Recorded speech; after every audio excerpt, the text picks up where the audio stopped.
Hi friends, ഇന്ന് നമുക്ക് വളരെ ഹെൽത്തിയായ റാഗി വെച്ചിട്ടുള്ളൊരു ഉപ്പുമാവ് തയ്യാറാക്കി നോക്കിയാലോ. അതിനായിട്ടൊരു ബൗളിലേക്ക് റാഗിപ്പൊടി ഇടുക, കുറച്ച് ഉപ്പും ആവശ്യത്തിന് വെള്ളവും ചേർത്ത് പുട്ടിന് നനയ്ക്കുന്ന പോലെ നനച്ച് മാറ്റി വെക്കുക.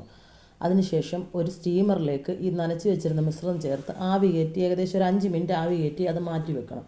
ഒരു പാനിലേക്ക് എണ്ണയൊഴിച്ച് ചൂടാക്കിയ ശേഷം കറിവേപ്പിലയും കടുകും പച്ചമുളകും ഇട്ട് കാഷ്യൂനട്ട് ഇട്ട് ക്യാരറ്റും സവാളയും ഇട്ട് വഴറ്റുക.